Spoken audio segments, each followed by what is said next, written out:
Salut les amis, vous êtes bien arrivés sur la chaîne Modernimo et je vais vous présenter aujourd'hui ma nouvelle moto.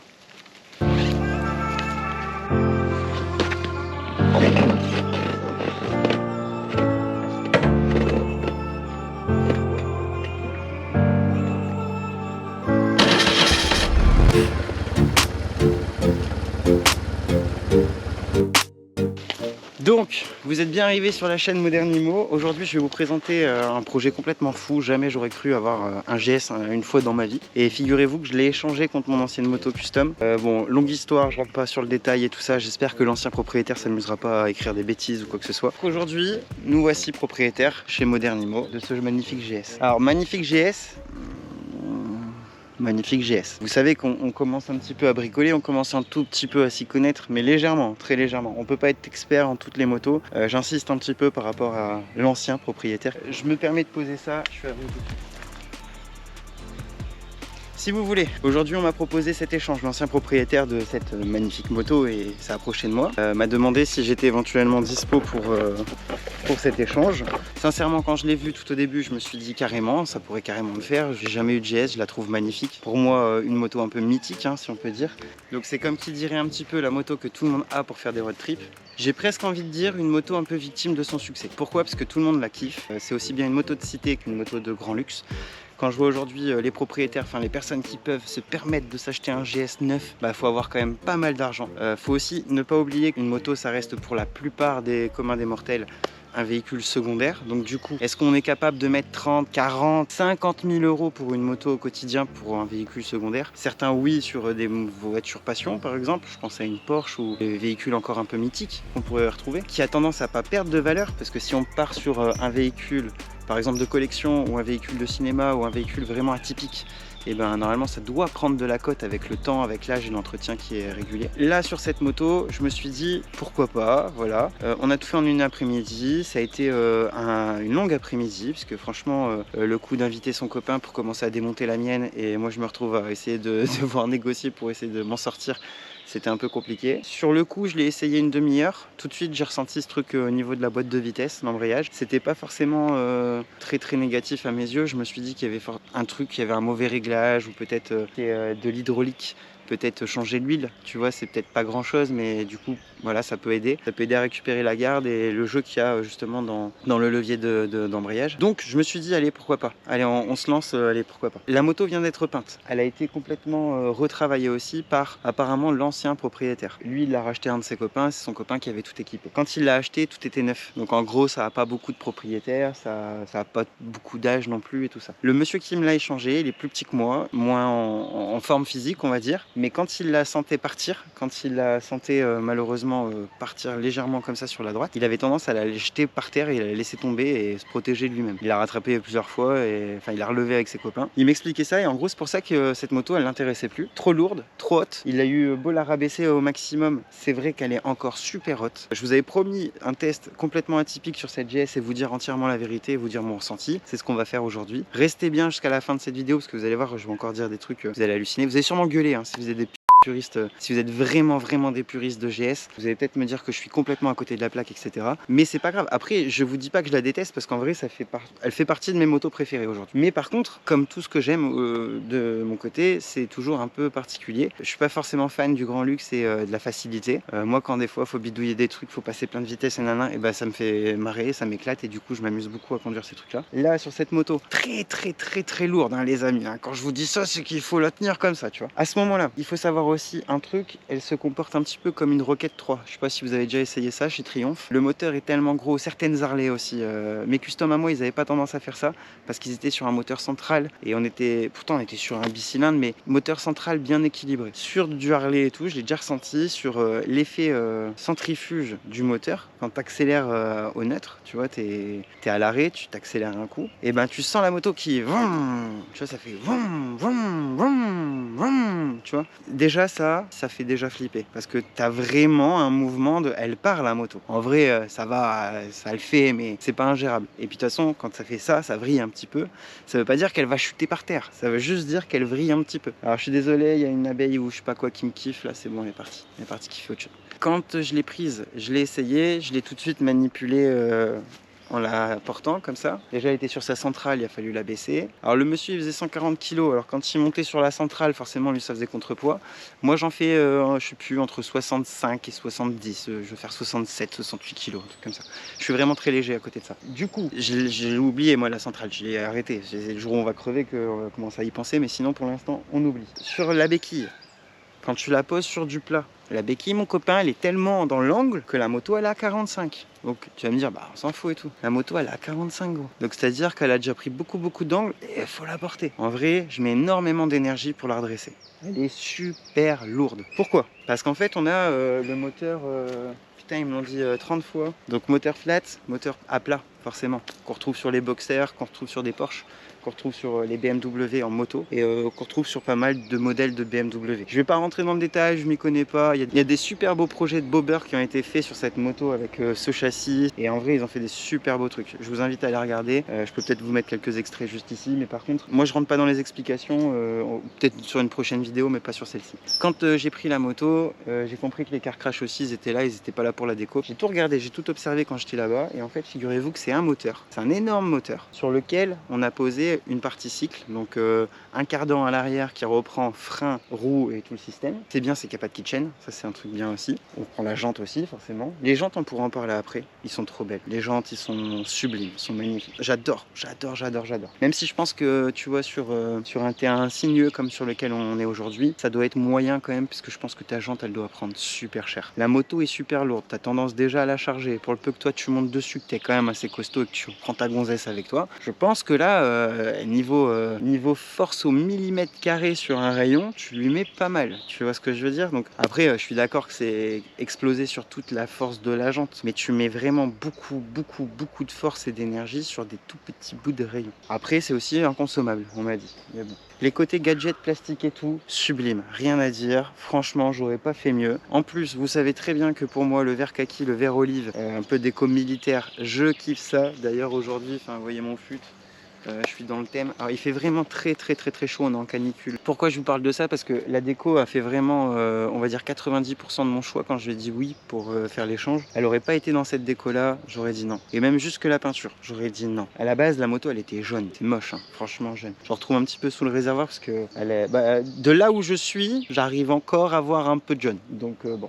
Je vais pas trop vous le montrer, je vais pas trop insister. Le but c'est pas de casser la moto, bien au contraire. C'est pour vous expliquer aussi qu'on peut avoir une belle moto road trip et un truc qui normalement tient la route, comme par exemple une BMW voiture qui aurait, je sais pas moi, 20 ans. Et bah franchement c'est du costaud par rapport à du Renault qui a 5 ans. Tu vois, si on compare les deux. Moi franchement tu me proposes les deux, il n'y a pas photo, je te prends du BM direct. Mais direct, BM, Audi, Mercedes, c'est bon. Les yeux fermés. Sur son freinage, je vous ai parlé tout à l'heure de l'ABS, elle a pas d'ABS. Tant mieux parce qu'apparemment c'est une maladie, je ne connais pas, j'en sais rien. Dites-moi en commentaire ce que vous en pensez. Moi en tout cas quand je l'ai pris on m'a dit non elle a pas l'ABS, t'inquiète et tout. Apparemment ça fait des défauts électroniques sur l'autre moto, ça surconsomme aussi, donc ça a tendance à te niquer ta batterie. Puisqu'il y a un coupe-circuit sur la moto, donc du coup je viens d'y penser. Pourquoi il y a un coupe-circuit? Parce que tu as quand même quelques consommables, des petites options électriques. Mais attends, juste avant on finit sur l'ABS. Donc apparemment ça fait des défauts électriques, ça surconsomme et ça t'envoie des mauvaises informations au calculateur et j'ai entendu que ça en aurait grillé quelques-uns. Ça a tendance à foutre le bordel sur ta gestion électronique pour ceux qui sont connectés avec par exemple les modes neige, les modes pluie, les modes tout ça, enfin dès qu'on est sur moto à mode. Là, on est sur la plus simple DGS qui puisse exister au monde. C'est-à-dire qu'on est sur de l'injection, ça c'est quand même pas mal. On voit bien les injecteurs qui sont sur les côtés au niveau des papillons d'admission d'air. D'ailleurs, très particulier ce moteur. Je pense qu'il faudrait faire une vidéo uniquement sur ce moteur. Je sais pas si vous êtes d'accord avec moi, vous pourriez peut-être me le dire en commentaire aussi. Mais en fait quand je le regarde et que je louche dessus, je me dis putain ça m'intrigue, ça c'est quoi ça?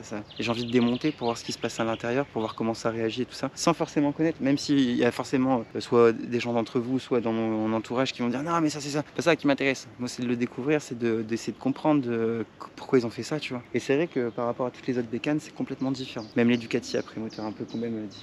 Donc on parlait tout à l'heure des road trips. Franchement, c'est une super bécane, je pense, pour aller rouler. Par contre, le moteur flat comme ça, qui est vachement explosé sur le latéral, en fait, quand on est à basse vitesse, quand on a vraiment très peu de vitesse, je parle de 5 à 15 km/h, dès que tu commences à mettre de l'angle à la moto, elle a tendance à se jeter. Parce qu'il y a énormément de poids qui sont étalés. Tu vois, le poids, il n'est pas central. Tu vois ce que je veux dire? Il est vraiment sur le côté. Et du coup, ça donne un effet massif, tu vois, ça fait comme ça. Tu vois. Et on n'oublie pas plus le côté accélérateur qui fait partir un peu vriller sur la gauche. Moi ici, sur ce petit chemin de campagne là, je roulerai pas comme un fou, je roulerai tranquille parce que tu tapes un truc et tout, tu sens que voilà. Sur l'essai routier, on va beaucoup parler de la suspension. On va beaucoup parler de la suspension avant. Vous allez voir que c'est un truc de malade. Pour ceux qui n'ont jamais vu ça, vous allez le découvrir, c'est un truc de fou. Et en plus, visuellement parlant, vous allez voir, normalement, la caméra, elle sera positionnée vraiment juste à proximité. On voit les bras de fourche qui bougent comme ça, donc qui travaillent bien. Sur de la performance vitesse, en fait, on n'a pas les petits chocs. On ressent pas les petits chocs, c'est vraiment bien amorti. Tu vois, ça fait un truc comme ça. Par contre, les gros chocs, elles s'écrasent pas à la moto. On peut faire un gros freinage, ça ne touche pas à la suspension. C'est trop bizarre. Bah, c'est super bien conçu, c'est bien. Je pense qu'il y a un vrai énorme travail qui est fait dessus. Du coup, là, je regarde un peu en même temps, je peux pas m'empêcher de dire ah mais oui, ça c'est comme ça, c'est comme ça. Si tout l'équipement un peu off-road, donc je vais refaire un petit peu le tour de la moto avec vous juste après. Restez bien encore une fois jusqu'au bout de la vidéo pour tout découvrir. On va voir aussi ces rangements, ces équipements. Je vous propose aussi dans une autre prochaine vidéo qu'on essaye aussi de, pourquoi pas faire un petit voyage avec cette moto, que vous partiez avec moi, que vous voyez un petit peu comment ça se passe. Ce qui est intéressant de découvrir dans les road trips, c'est pas forcément de rouler, parce que enquiller 200, 300, 400 km dans une journée, tout le monde sait le faire avec pénibilité. C'est vrai que des fois c'est beaucoup plus difficile que d'autres. Tu vois, je pense à ce pantalon là, tu vois, bah, celui-ci je le remettrai pas pour faire un road. Et je me souviens que sur le dernier que j'avais fait, je l'avais mis et que j'avais eu mal aux entrejambes, tu vois, au cul et tout. Enfin franchement à un moment j'en pouvais plus et tout. Et je regardais une vidéo de Lolo Cochet là, qui faisait, qui je sais plus, il partait pour le Maroc ou un truc comme ça. Et il a enquillé sur une journée presque 800 km, un truc comme ça. Il a roulé 12 ou 13 heures sans s'arrêter, à part pour faire le plein bien sûr et boire un coup et tout ça. Est-ce que vous avez conscience de ce que ça veut dire 12 ou 13 heures sur la moto? Il dit que pendant les 3 premières heures tu pleures, tu subis, ça va être quelque chose. Ça va à tester, mais pas avec ce pantalon là, tu vois. Non, je ferai ça avec un autre. Toujours se sentir bien à l'aise. Par contre, c'est très difficile comme une journée ou le week-end comme aujourd'hui parce que il fait 36 degrés à l'ombre, donc il fait plus de 40 au soleil et les motos elles chauffent. Et si on tombe sur des endroits où malheureusement les gens ils roulent pas en moto ou en voiture ou le trafic il est pas fluide, et ben en fait ta moto elle va chauffer et puis toi t'as tout dans les jambes et tout. L'idée c'était de venir vous la présenter et il fait super chaud, donc je peux pas non plus trop m'équiper et ça aurait été pas cool, vous voyez, arriver ici, de tout poser le matos et tout, surtout que si quelqu'un me demande de bouger pour X raison, j'ai pas envie que ce soit une vraie galère. L'idée de cette moto aussi, par ses rangements, c'est que c'est une moto que les chefs d'entreprise adorent. Donc voilà. Et je comprends pourquoi. Parce qu'elle est quand même vachement maniable. J'arrive à la rouler rien qu'au déhanché. Je commence à l'avoir un petit peu en main. Son freinage excellent, elle pique pas de la fourche et tout. Alors je l'ai pas encore roulée sous la pluie, j'ai un peu peur, vraiment parce qu'elle est très lourde. Et en fait, alors c'est peut-être qu'un a priori, il faut que j'arrête, ça faut pas avoir peur, dites-moi. Mais je suis sûr que je suis trop con d'avoir peur comme ça. Parce que je suis sûr que les pneus sont bons aussi, même s'ils sont pas neufs. Hein. Voilà, par rapport à un contrôle technique où on voit pas des pneus d'usure, enfin ça me paraît vraiment, c'est une blague quoi, c'est une vraie blague. Du coup, il faut que j'ai confiance aux pneus, autant en profiter. Là on a des rangements qui sont ici, donc moi qu'est-ce que j'ai mis dans mon petit rangement? Je me suis mis une petite enceinte JBL les copains. Et ouais, on est classique, on est bon, on est bien. Forcément quand je pars avec ma petite enceinte JBL, je la prends avec moi les copains, vous imaginez bien. Là on a un range casque, donc tu prends ta clé de Neyman que tu viens enfiler là, et là tu ouvres. Et là tu peux ranger ton casque mon copain, tu vois, donc t'es bien. Tu le mets sur ta sangle et tout, vraiment c'est vraiment pratique. Moi j'adore ces petits gadgets là, je suis vraiment fan, c'est trop bien. Alors sur le tableau de bord, sur les options de la moto, qu'est-ce qu'on va y retrouver? On va y retrouver poignée chauffante les copains, avec 3 vitesses, donc ça c'est bien aussi. Les phares c'est à l'ancienne, donc quand tu démarres t'as pas forcément les phares, tu peux les éteindre complètement. Ça c'est un truc qu'on retrouve plus aujourd'hui, mais c'était super pratique moi je trouve à l'époque. Si t'as envie de te faire discret, consommer peu de batterie, ça peut être bien. On a le GPS les amis, on a le vrai GPS, donc GPS moto qui a pas eu une mise à jour depuis une bonne dizaine d'années, donc à voir s'il fait aussi Europe et s'il fait un petit peu des trucs sympas. Quand je dis ça, ça peut être par exemple des trajectoires en route sinueuse plutôt que des routes, des autoroutes ou d'autres. Si le GPS je dois le choisir pour la moto, autant qu'il me présente des routes vraiment cool, tu vois, pas des chemins non plus trop de campagne qui sont dans la boue et tout, mais tu vois des routes où il y a des virages, où ça roule à 70, 90, il n'y a pas des stops tous les 2 minutes, enfin vraiment tous ces trucs là et tout. Ensuite, sur le tableau de bord, un truc super sympa, on va y retrouver juste ici la boîte de vitesse. Donc tu vois, juste là, on retrouve la boîte. Donc juste ici. Là normalement t'as l'heure. Là après t'as les températures moteur et mon niveau d'essence. Après c'est classique, hein, vitesse, contour. Et sur les cadrans on a aussi ça là. Ça c'est la batterie, consommation de la batterie. Alors là il me dit toujours en rouge parce que ça consomme sur la batterie et c'est ça qui pompe l'énergie. Donc forcément je suis en train de vous présenter la moto, j'ai tout mis, j'ai tout installé et tout. Il y a un coupe-circuit pour que ce soit aussi plus classique. Voilà, il est super discret, j'adore. Franchement très bien. Je conseille à tout le monde. Et au moins là tu coupes toute l'énergie de la moto. Lui il reste sur son alimentation énergie s'il y a besoin. Là je lui ai dit non, t'étends pas forcément. Sur les systèmes d'éclairage juste ici, on va retrouver les réglages de phare, donc phare classique, plein phare, appel de phare ou plein phare. Là on a le warning, donc on a le côté phare d'urgence. Les rétroviseurs classiques, hein, mais par contre franchement pas mal, ils rétrovisent pas mal du tout, donc tu vois super bien derrière, c'est plutôt bien. Là la tête de fourche, on a une visière, puis comment on appelle ça, un saut de vent, ou enfin tout le monde aura un petit nom un peu différent, je sais pas son nom, mais ouais. On a plusieurs réglages, on retrouve ici. Moi je l'avais mis sur le bas, quand j'avais fait l'essai c'était sur le haut à fond, ça m'allait pas du tout. En fait la ligne là, elle était vraiment dans mon champ de vision et ça me saoulait. Donc je l'ai mis plus bas. C'est bien mais peut-être qu'il faudrait que j'essaye de le mettre un tout petit peu plus haut, je pense que ça serait mieux. Grille de phare pour les phares avant, ça c'est plutôt bien. C'est l'ancien propriétaire qui les a mis. Franchement ça lui fait tout son charme à la moto, ça fait vraiment un beau style. Avec pareil son flocage juste ici en noir qui reprend la teinte du vert kaki, je trouve ça très joli. Le petite casquette, le petit nez qui a été rajouté aussi qui est très sympa. La paire de jantes, franchement on en parlait tout à l'heure, mais sublime, sublime, sublime. Les fameux pneus qu'on évoquait tout à l'heure, donc ouais, ils sont amusés à moitié on va dire, tu vois, à moitié. Les protège-mains, franchement ça peut paraître con, mais quand tu roules et qu'il y a plein de moustiques et tout, c'est vraiment pratique, quand il pleut aussi, quand il fait froid, enfin, il y a beaucoup d'intérêt à avoir des protège-mains, ils sont très jolis en plus, inclinés vers le bas comme ça, moi j'aime bien, je suis fan. Je suis fan. Là aussi, tu protèges tes câbles et tout, c'est vraiment pratique. Les clignotants, c'est du classique aussi. C'est du ampoule, mais c'est bizarre parce que ça se comporte un peu comme du LED. Ah ouais, mais c'est de la faible intensité, je crois. L'écart crash, comme je vous l'avais expliqué, là ça va. Ce côté-là, il est plutôt encore en bon état. Par contre, dans l'autre côté, là tu sens qu'il l'a posé, ouais. Il l'a posé 2-3 fois la moto.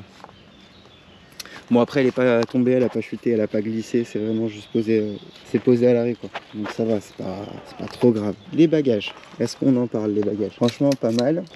En plus, tu vois des fois il y a des bagages, tu galères à les prendre, à les enlever et tout ça et tout. Ici sur ceux-là, franchement, ouais, là tu peux si tu veux enlever le bagage. Comme ça, en un coup tu vois. Juste regarder pour pas me tromper. Parce qu'il y a deux trucs. Tu le remets, voilà. C'est pris en bas, c'est pris au-dessus. Là, tu le remets, tu refermes, c'est fermé, tac, comme ça là. C'est fermé, on n'en parle plus. T'as vu, ça va aussi vite que ça. Ou alors, tu peux l'ouvrir. Et l'ouvrir, c'est comme ça. Voilà. Donc ça se bloque. Tu as encore des élastiques de protection à l'intérieur. Et à l'intérieur, bon, c'est grand. Mais c'est pas non plus... voilà. Ça pue un peu, hein. Je sais pas ce qu'il m'a mis comme produit là. Les oiseaux qui sont avec nous pour la présentation. Donc voilà, pas mal de rangements. Là tu refermes comme ça. Là tu refermes comme ça. Grosse sécurité quand même pour la fermeture et pour l'enlever. Franchement pas mal. Moi je trouve ça dans le principe pas mal du tout. Bon après c'est classique, un rangement au-dessus. On a encore de l'autre côté le rangement sacoche. Moi j'ai mis aussi un bloc disque de l'autre côté avec une alarme. Donc je sais pas si vous connaissez le principe et tout. Alors ça d'ailleurs, peut-être faire une collab avec des gens ça. Ça là les amis c'est le top du top du top du top. Ça tu mets le bloc disque, tu mets ça au-dessus là sur le levier de frein à main. Là tu le mets comme ça mon copain. Là tu mets comme ça. Tu le mets comme ça là. Tu vois ça tu mets ça comme ça et là t'es royal mon copain. Sur le levier de frein à main. Et ça c'est alarme. Donc ça sonne à je sais plus combien de décibels, 110 décibels. C'est autoprotection, ça fait fuir tout le monde. Dès qu'elle bouge, c'est bon, ça sonne. C'est vraiment un super bon investissement.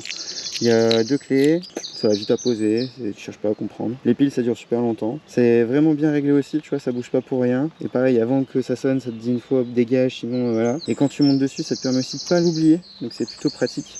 Franchement, je préconise à tout le monde. C'est vraiment une putain de bonne invention ça. Bon, c'est vrai que le GPS tout à l'heure, je suis passé devant, j'en ai pas parlé plus que ça. Mais en vrai, c'est trop bien, c'est qu'il t'indique les limitations de vitesse. Tu vois clairement. Si la limitation à laquelle tu roules, enfin à la vitesse à laquelle tu roules, t'as ton temps d'arrivée quand tu lui donnes ta destination. J'ai pas encore essayé s'il faisait vraiment les autres pays, les trucs comme ça et tout. Et en vrai, ça prend un peu de temps à le mettre en route. Donc je préfère passer par mon téléphone que je mets juste ici. La petite enceinte, je pourrais la poser là, tu vois, mais je préfère la poser quand je me pose et que je fais un petit tour en moto. Pareil, hein, pour les rangements, je trouve ça plutôt pratique parce que du coup, tu peux mettre une glacière ou des trucs comme ça.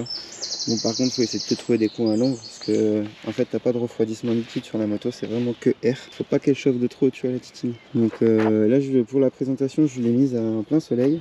C'est pas très malin alors qu'on est dans un petit chemin à l'ombre, mais c'était vraiment pour vous la présenter et vous faire plaisir. Dites-moi vous aussi ce que vous en pensez des GS, surtout sur l'agrément de conduite, parce que comme je vous l'ai dit juste avant, c'est quand même vraiment particulier. J'aimerais bien avoir votre ressenti à tous, me dire ce que vous en pensez. Finalement, c'est quand même une de mes motos préférées, hein. J'aime bien, j'aime beaucoup, c'est quand même sympa. Je sais pas ce que vous en pensez, mais ça pourrait être vraiment sympa de la mettre à l'épreuve et de partir en vacances un petit peu avec elle. Et sur quelle route elle pourrait nous prouver un petit peu ce qu'elle vaut. Laissez-moi des commentaires, dites-moi, t'as qu'à partir là-bas, là-bas. En vrai, j'ai jamais fait la Corse, c'est peut-être un peu loin, je sais pas si j'ai le temps d'aller jusque là-bas. Surtout que ce que je kiffe, moi, c'est le camping sauvage. Donc la Corse en camping sauvage, je sais pas si c'est vraiment le top du top. C'est pas pour faire des feux de camp, hein, surtout avec tout ce qui arrive et tout. C'est surtout pour s'éclater, vivre avec la nature et vivre de simples choses, vraiment le minimum possible. Je pense qu'elle peut valoir le coup, surtout que j'ai mis un petit interrupteur là-bas. Alors ça, ils avaient pas à l'époque pour charger les téléphones, donc je me suis mis un petit chargeur avec interrupteur pour être branché sur la batterie en direct. Donc ça aussi, donc c'est-à-dire que même si je coupe le coupe-circuit qui est ici et qui du coup coupe la circulation de la moto, lui il est encore sur sa batterie et moi je peux encore charger des batteries par exemple de GoPro ou d'autres trucs comme ça. Donc franchement, j'ai essayé de penser à tout. Sur la partie ici, c'est une selle. Il faut forcément prendre ta deuxième personne. En sachant que quand moi je suis posé sur le truc, franchement mon cul s'arrête là. Donc je pourrais reprendre quelqu'un juste ici. Pourquoi je te dis ça? C'est parce que sinon tu as une plateforme qui est là en aluminium. Et du coup, si tu enlèves la selle, tu peux profiter de la plateforme. Si tu pars en vacances, je pense que ce qui est plus pratique, c'est d'enlever le truc. Enfin, là, tu vois, si je pars tout seul, ça va être plutôt de faire ça. Si on part à deux avec quelqu'un d'autre, c'est vrai que si elle... Enfin, voilà, ça... à voir. Tu vas voir. Ça peut être super sympa de bien la charger, d'avoir un truc bien équilibré, bien gros. Franchement, moi, ça me donne plein de bonnes idées. Dites-moi ce qui serait sympa de faire. J'adore cette moto. Dites-moi aussi ce que vous en pensez en vert kaki comme ça. Est-ce que vous aussi vous validez ou est-ce que vous auriez fait une autre couleur? Vous auriez pas accepté l'échange? Vous auriez pas fait ce qu'on a fait? Enfin voilà, dites-moi un petit peu ce que vous aussi vous en pensez. Moi quand je la découvre, je la découvre, hein, tu vois, ça fait vraiment pas longtemps que je l'ai dans mes mains. Et j'ai aussi le ressenti de cette machine. Ça veut pas forcément dire que cette machine est la représentation exacte de tous les GS de France du monde, tu vois. C'est pas forcé.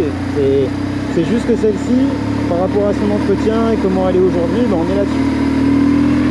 Et en fait, si tu veux, ça t'oblige à monter ta main, tu vois, comme ça, et du coup, tu tiens 10 fois moins ton guidon. Et comme moi, je vais souvent sur des terrains de terre ou des choses, j'aime bien vraiment tenir. Alors, je suis un peu crispé, je m'use les bras, c'est pas grave, moi j'ai l'habitude, c'est ma façon de conduire. Mais du coup, ça t'oblige à lâcher un peu du gaz, de lâcher du lest. Tu vois, là, je vais le sentir, la suspension. Ouais, ça fait un truc un peu bizarre. Alors, tu vois, par exemple, Dodane et tout, je sais pas si vous l'avez vu au ressenti, la moto, elle a pas beaucoup de bras de débattement. On le retrouve là, la suspension. Tu vois, en plus, on va bien la voir à la caméra, la suspension. Alors, c'est marrant, c'est que tu vois, elle empile, tu vois, elle est vraiment bonne. Les joints spi sont pas cramés, on est bon. Je fais gaz, parce que là, je mets un coup de gaz. Ouais, tu vois, ça drift à mon copain. C'est pas un pur drift de fou, mais voilà, regarde la suspension, regarde le travail, tac, tac, tac. Donc en fait, si tu veux, on ressent pas les petits chocs. Par contre, les plus gros chocs, tu les sens quand même bien passer. Et au freinage, regarde, elle s'écrase pas à la fourche. En fait, c'est trop marrant, c'est la démultiplication de la fourche qui est pas du tout traditionnelle à ce qu'on peut avoir l'habitude de retrouver sur une moto.